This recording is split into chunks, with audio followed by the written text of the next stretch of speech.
नमस्कार, खबर विशेष में आपका स्वागत है। मैं हूं कुमार गौरव। चुनाव का बिगुल विधानसभा के लिए हरियाणा में बज चुका है। बिगुल बजते ही हर नेता, हर दल लग गए हैं उस फिराक में जिसके जरिए वो ज्यादा से ज्यादा सीटों को अपने पाले में कर सके, अपने कब्जे में कर सके और सत्ता का सफर तय कर सके। लेकिन इस सफर में जो शुरुआत हुई है, आचार संहिता लगते ही वो कुछ इस तरह की है कि लोग एक दूसरे पर आरोप लगा रहे हैं। आरोप भी ऐसे वैसे नहीं, आरोप टिकटों की को बेचने का, टिकटों के लिए पैसे लेने का। इन आरोपों में किसने किसने क्या क्या कहा है, पहले वो सुनवा देते हैं आपको और उसके बाद इस चर्चा को आगे बढ़ाएंगे कि टिकटों के लिए टेंशन किस तरह हावी हो रही है सियासी दलों पर। 2 दिन का टाइम देने से हमारे पर कोई फर्क नहीं पड़ता। आज तारीख होगी कितनी? 14, 15 और 16। 2 दिन का टाइम हम बीजेपी के नेताओं को देते हैं कि वो उस पर पुनर्विचार करें। तो 17 तारीख को आपके आशीर्वाद से आजाद उम्मीदवार के तौर पर हम चुनाव लड़ेंगे। जब लोकसभा का चुनाव हुआ था तब भी भारतीय जनता पार्टी ने उस समय, मैं समझता हूं कि किसी न किसी में उसको एक घमंड की संज्ञा देना चाहूँगा, किसी घमंड में अपनी टिकटें बेचने का काम किया।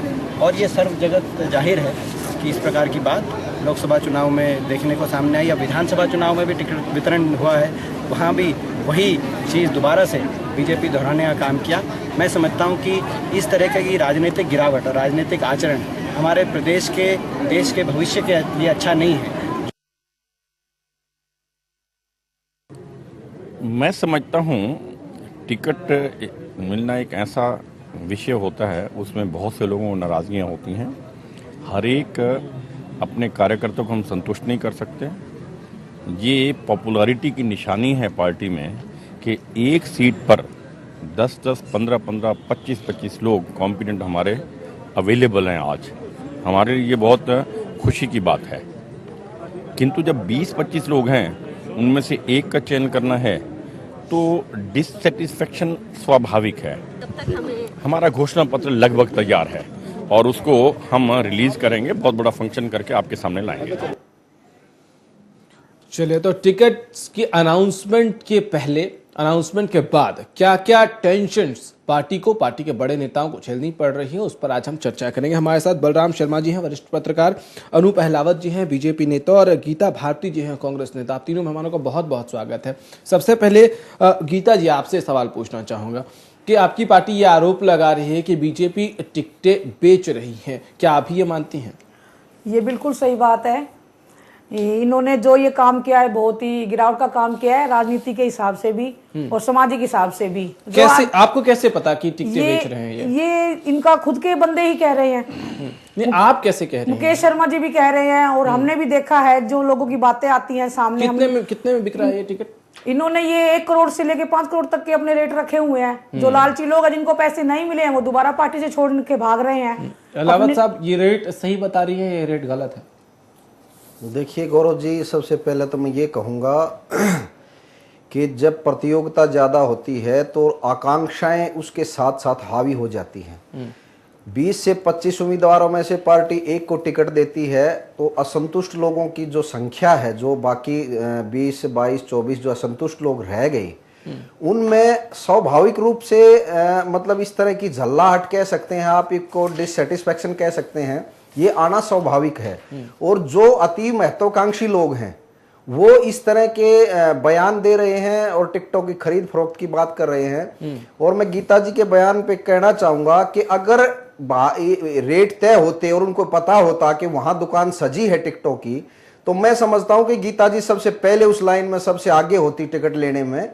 और इस तरह का कोई मसला नहीं है पार्टी में। पार्टी का ग्राफ जिस तरह से हरियाणा में बढ़ा है, दावेदारों की संख्या बढ़ी है, तो उस नाते से हमारी जो टिकटों की अपेक्षाएं, आकांक्षाएं या उसकी मतलब चाहत जो बढ़ी है, उसमें जो लोगों को नहीं मिल पाई, तो ये हर एक पार्टी में होता है। थोड़े दिन में, 1-2 दिन में कांग्रेस की घोषित हो जाएंगी, तो इस तरह का असंतुष्टपूर्ण रवैया वहां भी देखने को मिलेगा। इनेलो में भी मिला था। इनेलो की टिकटें जब घोषित हुई थी तो लोगों ने ये कहा था कि पार्टी छोड़ के अब बीजेपी में जाएंगे, ये करेंगे, गलत किया है, सही किया है। पार्टी जो भी निर्णय लेती है, पार्टी का शीर्ष नेतृत्व सभी स्थितियों को, सभी पहलुओं को ध्यान में रखकर अपने निर्णय लेता है, और जो भी निर्णय करता है वो पार्टी हित में और जनता के हित में करता है। रेट जो गीता जी ने बताया वो सही है या गलत है? नहीं, रेट का कोई मसला ही नहीं है। किस चीज का रेट? रेट किस चीज का? कोई दुकान थोड़ी लगी है। अगर दुकान लगी होती तो ये बड़े बड़े पार्टी के खुद जो नेता है वो खुद कह रहे हैं। असंतोष अलग बात है, असंतोष अलग बात है, लेकिन ये जो आरोप है अनूप जी वो कोई मामूली आरोप नहीं है। लोकतंत्र में एक उम्मीदवार को टिकट दे रही है अगर पार्टी, और उस पे बाकी जो लोग उसके पार्टी के आरोप लगा रहे हो कि टिकटों की बिक्री हो रही है, पैसे से टिकट बेचे जा रहे हैं, तो ये बहुत ही गंभीर और संगीन आरोप है। पार्टी में आज की डेट में हजारों लाखों लोग हैं, उसमें से आरोप कितने लगा रहे हैं? 4, 5, 6, 10। जिनको टिकट नहीं मिला, जिनको टिकट मिल गया वो तो उनका तो टिकट है, वो तो चुनाव लड़ रहे हैं अपना गंभीरता से, लेकिन नहीं मिला वो लोग आरोप लगा रहे हैं। उसमें आप इसको पॉलिटिकल झल्लाहट भी कह सकते हैं। तो आपके इसको पार्टी के लोग हैं साहब?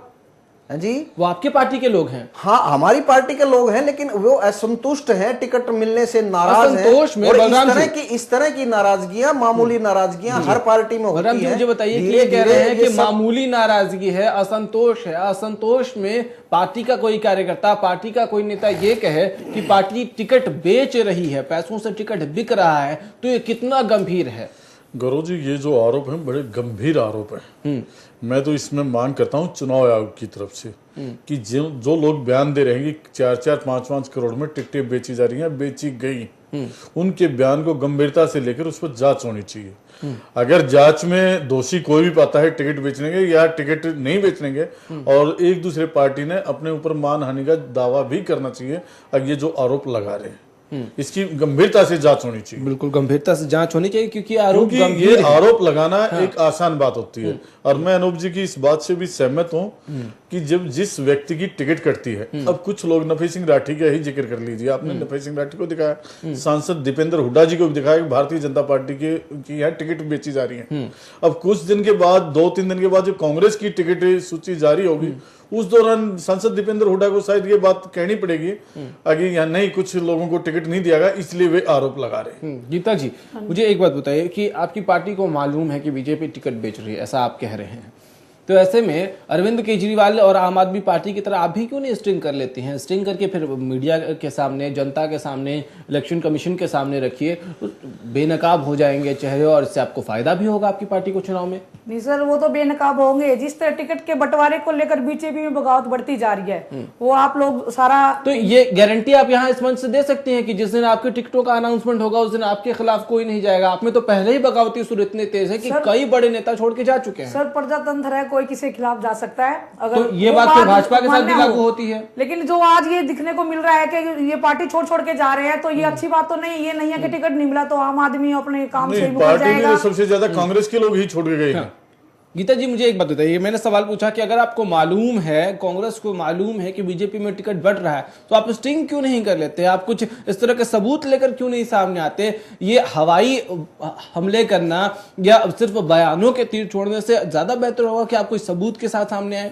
नहीं सर, सबूत भी आ जाएगा, लेकिन ये हवाई किले नहीं है। इन्हीं के पार्टी ही जब आपस में बयानबाजी कर रहे हैं, तो मतलब आपकी पार्टी उनको सुन के उसको सपोर्ट कर रहे हैं आप लोग, बस उससे ज्यादा आपको कुछ नहीं मालूम है? नहीं, सुन के नहीं है, कोई कच्ची बात नहीं है सर, ये बिल्कुल ठीक बात है। पक्की सबूत दीजिए ना। इनकी पार्टी की दुकान बंद हो चुकी है, और अब ये जो हवाई आरोप हैं लोगों को माइंड वॉश करने, आपकी पार्टी ने दुकान खोल लिया। हमारी दुकान तो बहुत ऊंची हो गई है। अब हमारी दुकान तो हरियाणा में आप देखिए, जनता की भावनाओं ने, जनता की समर्थन और सहयोग ने हमारी पार्टी, जो एक छोटी पार्टी थी, 10% की पार्टी थी, आज 35% की पार्टी है। इसलिए रेट बढ़ गया अनुज जी। नहीं, रेट की कोई मसला ही नहीं है। रेट का कोई मसला नहीं नफे सिंह राठी आपकी पार्टी में शामिल हुए थे। मामूली नाराजगियां राजनीति में स्वाभाविक हैं। नफे सिंह राठी ने कहा है कि अभी उन्होंने, बहुत दिन नहीं हुए उनको बीजेपी का दामन थामे हुए, और उन्होंने साफ तौर से कह दिया कि बीजेपी के पास 2 दिन का वक्त है, 15 और 16 तारीख। अगर इन 2 दिनों में वो पुनर्विचार करते हैं, उनके टिकट के लिए विचार करते हैं तो ठीक, वरना वो आजाद उम्मीदवार के तौर पर चुनाव लड़ेंगे। बीजेपी कितनी गंभीरता से लेगी इस बात को? देखिए, नफे सिंह राठी एक जिम्मेदार नेता हैं, 2 बार विधायक रह चुके हैं। ये बात आप 2 दिन के बाद कहेंगे जब वो पार्टी अगर छोड़ के चले जाते हैं? देखिए, वो उनका अपना फैसला है। ये बात आप कहेंगे, आपकी पार्टी यही बात कहेगी कि वो जिम्मेदार नेता हैं? जिम्मेदार हैं, मैं व्यक्तिगत रूप से कह रहा हूं, पार्टी कहे ना कहे, मैं व्यक्तिगत रूप से कहता हूं कि नरसिंह सिंह राठी बड़े अच्छे नेता हैं, उन बेदाग नेता हैं, जिम्मेदार नेता हैं, और उन्होंने जो भी कुछ कहा है वो उनका व्यक्तिगत मत है, वो सच है। नहीं, देखिए व्यक्तिगत मत है, और उसमें सच्चाई कितनी है? उनकी नाराजगी जो है वो स्वाभाविक है, वो टिकट के दावेदार थे। अलावत साहब, उसमें सच्चाई कितनी है? नहीं, सच्चाई इसमें झूठ और सच्चाई की कोई मसला अगर नहीं वो है। दावेदार थे, मजबूत दावेदार थे, तो उनको क्यों नहीं दिया गया? जो आरोप लग रहे हैं उसमें सच्चाई और झूठ का कोई मसला नहीं है। उम्मीदवारों की जो योग्यता के हिसाब से, उनको जितना वो योग्य थे, उनकी कैरेक्टरिस्टिक के हिसाब से पार्टी ने जो सर्वे कहा कि रामविलास शर्मा ने टिकट बेचे हैं। नहीं, आरोप लगाने से कोई प्रूव नहीं हो जाती चीजें, या तो उनके प्रूफ हों, या तो प्रमाण हो कि भाई आपने ये किया है। और आरोप जो बौखलाहट होती है, या आप कैसे गुस्सा होता है, तात्कालिक गुस्सा उसको आप कह सकते हैं, तो उस नाते से कुछ भी कह जाएंगे। आप एक तरफ कह रहे हैं जिम्मेदार नेता है, दूसरी तरफ आप ये कह रहे हैं गुस्से में कुछ भी कह जाएंगे। देखिए, कई बार तात्कालिक जो गुस्सा होता है उसमें बहुत सारी चीजें ऐसी निकल जाती है। बलराम जी कुछ कह रहे हैं। न फिर राठी जी के नाम है, कुछ रोज पहले ही भाजपा में आए थे, शायद उनको भाजपा के कल्चर से अच्छी तरह वो वाकिफ नहीं थे। ठीक है ना, पुराने लोगों को, नरेश शर्मा जो आए हैं वो भी कुछ महीने पहले आए थे कांग्रेस छोड़ के, ठीक है ना, तो ये कल्चर से वाकिफ नहीं होंगे, और इसलिए ये आरोप भी लगा रहे हैं। और इनेलो से सिर्फ इसलिए निकले थे वो, या छोड़कर आए थे कि टिकट नहीं मिला था। अब भाजपा ने भी टिकट नहीं मिला तो निर्दलीय चुनाव लड़ के जनता उनके पक्ष में जनता तय करेगी। नहीं, कल्चर से वाकिफ ही तो उनको लिया ही क्यों आपने पार्टी में? चलिए एक छोटे से ब्रेक के लिए रुक जाते हैं गीता जी, उसके बाद आपके इसी सवाल से ब्रेक के बाद चर्चा को आगे बढ़ाएंगे कि आखिर कल्चर से वाकिफ हैं नहीं हैं। बीजेपी ने जब लिया था तब कौन सी शर्तें रखी थी, और अब उन शर्तों पर पालन हो रहा है नहीं हो रहा है। एक छोटा सा ब्रेक, उसके बाद इस चर्चा को आगे बढ़ाएंगे।